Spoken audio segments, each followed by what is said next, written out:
우리 아가서는 전통적인 해석으로는 솔로몬과 술람미 여인의 관계를 하나님과 하나님이 택하신 이스라엘 백성의 관계로 해석하는 것이 보통이었습니다. 그러나 요즘은 해석이 좀 다릅니다. 이번에 우리 교단에서 성경에 대한 여러 주석서를 내놓았는데 그 중에 아가서를 해석하고 주석한 분이 우리 강승일 박사인데요. 제 학부 동기이기도 하고 존스 홉킨스에서 박사학위를 하고 와서 이 아가서를 많이 연구한 친구입니다. 그런데 이 아가서는 이제 순수한 남녀간의 그 사랑을 노래하고 그것을 신부와 신랑의 관계로 이제 다시 해석하는 거죠. 그리고 성경에서는 예수 그리스도와 우리를 신랑과 신부의 관계로 조명하고 있잖아요. 그래서 이 아가서를 그 남녀간의 순수한 사랑을 이야기하면서 신부된 자가 여기서 말하는 건 술람미 여인이죠. 신부된 자가 그 신랑인 솔로몬을 향하여서 고백하고 있는 여러 장면들을 보면서 또 그를 애타게 찾고 갈구하는 모습들을 통해서 우리가 신랑 되신 예수 그리스도를 얼마나 갈구하고 찾고 또 사랑하고 또 이런 마음이 있는가를 우리가 한번 생각해 보는 시간으로 여기면 좋겠다. 또 요즘은 이런 해석으로 흘러가고 있다라는 걸 미리 말씀을 드립니다. 우리가 1장과 2장을 여러분도 읽으셨을 때 그냥 읽으시면 안 되고 이 구절에 솔로몬이 한 구절이 있고 술람미 여인이 한 구절이 혼재되어 있어요. 섞여 있단 말이에요. 그래서 이 표현은 솔로몬의 표현이고 이것은 술람미 여인의 표현이고 이것을 구분해서 읽어야 돼요. 예를 들어서 우리 1장에 보시면 1장 5절과 6절을 한번 보세요. 제가 읽어볼게요. 5절에 15절은 내 사랑아 너는 어여쁘고 어여쁘다 내 눈이 비둘기 같구나 이런 표현은 솔로몬이 한 표현이고 16절 나의 사랑하는 자야 너는 어여쁘고 화창하다 우리의 침상은 푸르고 우리 집은 백향목 들보 잣나무 석가래로구나 라고 하는 것은 술람미 여인의 표현이에요. 그러니까 주고 받고 하는 내용이에요. 근데 우리가 잘못 생각하면 이 부분이 다 솔로몬이 이야기한 것처럼 읽혀지기 쉽다는 거죠. 또 2장에 보면 2장 2절에 보면 여자들 중에 내 사랑은 가시나무 가운데 백합화 같도다. 이게 당연히 뭐 여자들 가운데 이렇게 표현했으니까 솔로몬이 표현한 것이겠죠. 또 3절에 보면 남자들 중에 나의 사랑하는 자는 그랬으니까 이건 뭐예요? 술람미 여인이 고백한 내용이다 라고 하는 것이겠죠. 또 넘겨서 보면 2장 10절부터는 이제 주고받는 내용이 없고 3장까지 몽땅 다 술람미 여인의 고백이에요. 술람미 여인의 그 사랑 이야기죠. 10절에 보면 나의 사랑하는 자가 내게 말하여 이르기를 나의 사랑 내 어여쁜 자야 일어나서 함께 가자 이렇게 해보니까 이거는 죄송합니다. 이거는 솔로몬. 그렇죠. 솔로몬의 고백이죠. 그래서 내 어여쁜 자야 일어나 함께 가자. 겨울도 지나고 비도 그쳤고 지면에는 꽃이 피고 새가 노래할 때 이르렀는데 비둘기의 소리가 우리 땅에 들리는구나 하고 쭉 읊어요. 그래서 15절까지는 솔로몬의 고백이 되겠고요. 그 다음에 16절부터는 다시 술람미 여인으로 바뀌어요. 그래서 내 사랑하는 자는 내게 속하였고 나는 그에게 속하였도다. 그가 백합화 가운데서 양떼를 먹이는구나. 내 사랑하는 자야 날이 저물고 그림자가 사라지기 전에 돌아와서 베데르산의 노루와 어린 사슴 같을지라. 그러니까 이 부분은 술람미 여인이 노래한 것이죠. 그리고 술람미 여인이 이 부분부터는 계속해서 3장까지 다 술람미 여인의 노래와 고백이 등장합니다. 그래서 오늘 우리가 묵상하는 3장은 술람미 여인의 묵상이에요. 3장 1절에 보니까 내가 밤에 침상에서 마음으로 사랑하는 자를 찾아노라 찾아도 찾아내지 못하였노라 그랬어요. 그러니까 침상에서라고 표현한 것은 이게 침상에서 뒤척이는 건지 아니면 잠들었는지 뭐 요 중에 하나일 거예요. 그래서 이 부분부터 우리가 잘 아는 5절까지, 이 5절까지는 밤에 뒤척이면서 생각했거나 뒤척이면서 꿈을 꿨거나 이 둘 중에 하나다라고 할 수 있겠죠. 앞에서는 이 솔로몬과 술람미 여인이 서로 만나서 뭔가를 사랑을 고백하고 표현하고 굉장히 우리가 듣기도 민망한 원색적인 표현들을 해가는데, 그런데 여기에서는 우리가 생각하기에 이 유대의 결혼 관습 중에 아마도 약혼에 해당되지 않았을까 이렇게 보는 거예요. 그리고 지금은 3장 1절에서 5절까지가 신랑이 없는 거예요. 그러니까 흔히 유대의 결혼 관습은 약혼을 하고 그 다음에 신랑이 결혼을 준비하는 동안 거할 초소와 뭐 여러 가지 결혼식에 필요한 것들을 준비하는 동안 신부는 들러리와 함께 집에 아니면 따로 마련된 장소에서 결혼식 날이 선포될 때까지 기다려야 되는 거예요. 그러니까 신랑의 아버지가 이제 결혼식이 시작된다라고 선포하면 그때에 이제 가마를 타고 오면서 이제 신부는 그 가마를 맞이하러 나가는 거거든요. 이게 이제 결혼 풍습인데, 오늘 6절 이하에 보면 솔로몬의 가마가 등장하는 걸 봐서는 이 부분이 결혼식 장면이에요. 그러니까 신부를 보러 이제 오는 장면이고, 앞에 1, 2장은 약혼식을 했다고 보는 거죠. 이런 전제하에서 해석을 하는 거예요. 그래서 앞에 고백들은 그들이 결혼을 약속하고 서로가 서로에 대한 사랑을 고백하고 또한 그 자태들을 아름답다고 표현해주는 그런 장면으로 이해합니다.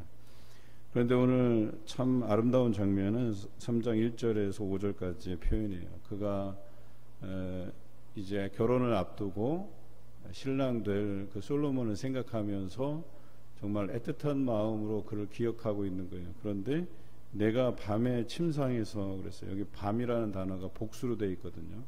그러니까 하루만 그 신랑을 생각하고 애타게 찾고 그리워하고 그런 게 아니라는 거예요. 그러니까 며칠이 걸렸다는 거예요.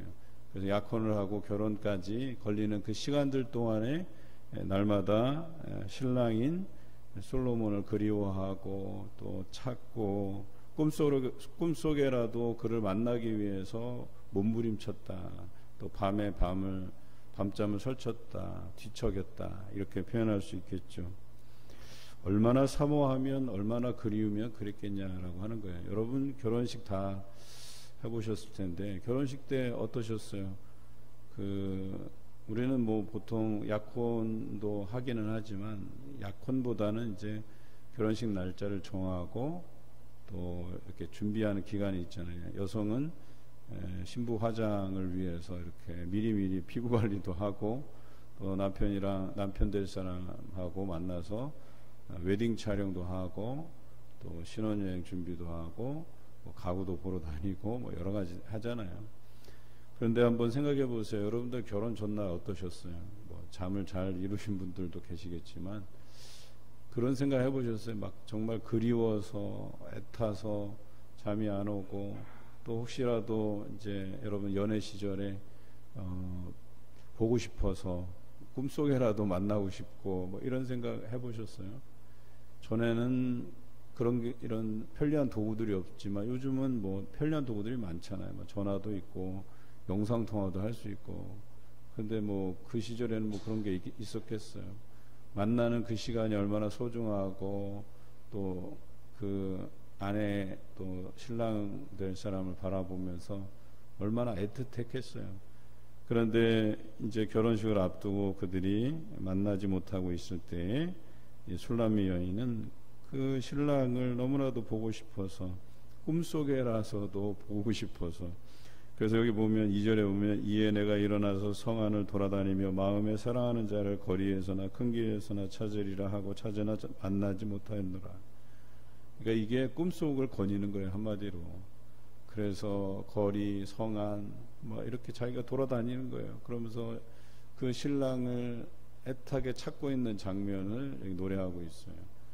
그래서 이 꿈속에서 거닐고 있는 모습, 얼마나 그 신랑이 보고 싶었으면 꿈속에서 그렇게 거닐 만큼 그랬을까. 3절에 성안을 순찰하는 자들을 만나서 묻기를 내 마음으로 사랑하는 자를 너희가 보았느냐. 오죽 애탔으면 지나가는 성을 순찰하고 지키는 사람에게 혹시 내 신랑을 보았느냐 이렇게 물어보기까지 하는, 얼마나 간절한가를 좀 드러내고 있잖아요. 4절에 그들을 지나치자마자 마음에 사랑하는 자를 만나서 그를 붙잡고 내 어머니의 집으로 나를 잉태한 이의 방으로 가기까지 놓지 아니하였노라. 그러니까 꿈속에서 만났긴 만났어. 그리고 원래 이제 이런 일이 잘 없어요. 그러니까 그 어머니 아버지의 처소가 따로 마련돼 있긴 해요. 그런데 그런 곳으로 신랑이든 누구든 그쪽으로 잘 가지 않아요.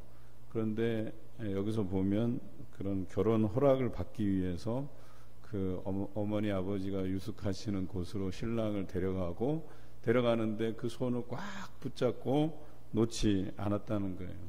그러니까 꿈속에서조차 그 신랑에 대한 애틋한 사랑이 여기 담겨져 있어요. 그걸 놓지 않았다는 게.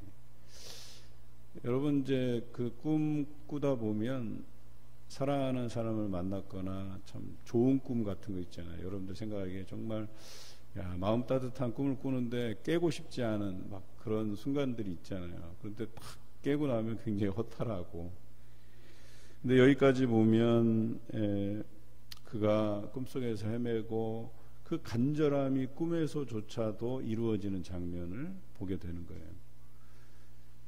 오늘 이 말씀을 우리가 묵상하면서 과연 우리는 신랑 되신 예수 그리스도를 얼마나 사랑하는가. 정말 꿈속에라도 그 예수님을 보고 싶어서 만나고 싶어서 우리가 이런 애틋한 감정들을 가지고 표현하고 기도하는가. 우리는 이 부분에 대해서 한번 곰곰이 생각해 봐야 돼요. 예를 들어서 내가 신부된 입장에서 신랑의 뭐 잘 살고 또 멋지고 또 가진 것도 많고 뭐 이런 지위도 있고 막 그것을 애타게 구하고 그런 사람을 만나고 했다고 쳐요. 그런데 그 사람과 결혼하기 전에 그런 애틋한 사랑의 감정들이 과연 있을까? 그 사람에게 표현할 수 있을까? 조건을 보고 만약에 결혼한다고 전제하면 아마 그런 감정이 묻어나올 수 없을 거라고 보는 거예요. 그리고 결과적으로는 그런 감정으로 살아가기는 어렵다라고 하는 거예요. 마찬가지로 우리가 예수 그리스도를 어떤 우리 욕구를 채우기 위한 수단, 방법으로만 생각했다면 그 예수 그리스도를 향해서 우리가 그 사랑의 표현들이 제가 볼 땐 잘 없을 것 같아요. 무감각할 것 같아요. 그냥. 그리고 그냥 부탁을 들어주시면 그냥 쬐끔 좋아하고, 그리고 부탁을 들어주지 않으면 어떤 내가 바라는 어떤 욕구들을 응답해 주시지 않으면 거들떠보지 않고. 제가 아내하고 이제 농담 삼아서 하는 이야기가 있어요. 제가 뭐 청소를 해주거나 뭘 해주면 막 되게 막 상냥하게 이야기해주고 저한테 막 이래요.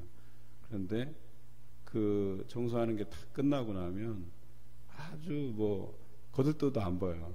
그 제가 표현하는 거예요. 물론 사랑하겠지만 저를 왜 이제 다 그 이용해 먹었으면 끝난 거야, 이걸로 끝이야? 막 제가 이렇게 농담삼아서 묻곤 하는데, 우리가 예수 그리스도에 대해서 그 사랑의 표현들이 끝나지 않아야 된다는 거예요. 이 술람미 여인처럼 그 신랑을 애타게 찾듯이, 꿈에서라도 만나고 싶어서 애타게 찾듯이, 꿈에서 만나서 놓치고 싶지 않아서 그를 꽉 붙잡고 있듯이 그런 애타는 마음이 우리 안에 있어야 된다는 거예요. 예수 그리스도에 대한 그 사랑이 우리 안에 그래야 된다는 거예요.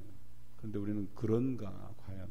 매일같이 말씀을 묵상하면서 그 하나님이 내게 주신 그 사랑을 기억하고 또 보내주신 그 예수 그리스도를 우리가 묵상하고 그분을 애타게 찾고 그분의 삶을 배우고 닮아가기를 원하고 그분 곁에 있기를 원하고, 이런 간절한 마음으로 우리는 살아가는가, 이것을 아가서를 통해서 우리가 묵상하자는 거예요. 여러분 정말 그래야 돼요. 사랑이 그래야 되는 거예요.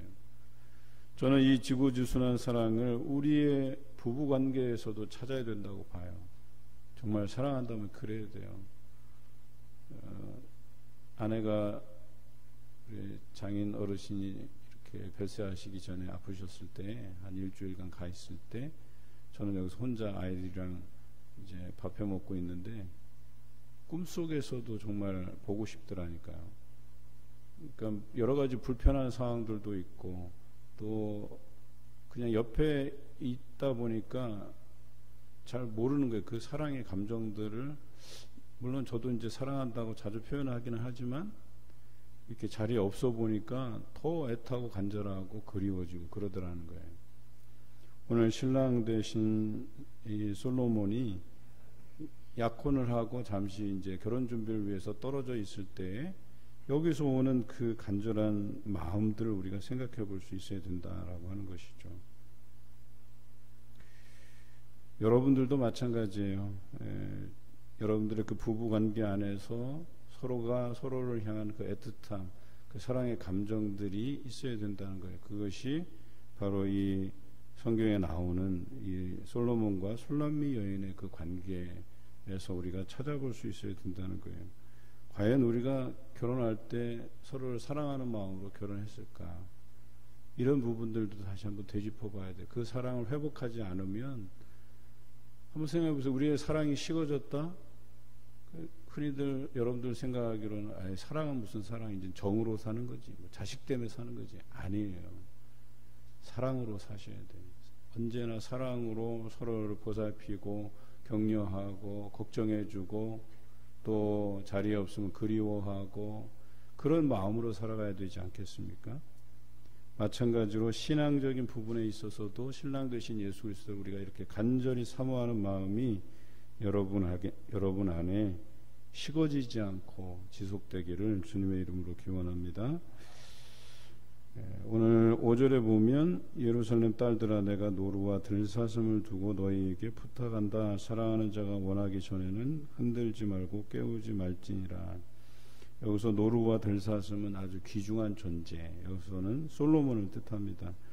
그래서 부탁한다. 어떤 걸 부탁해요?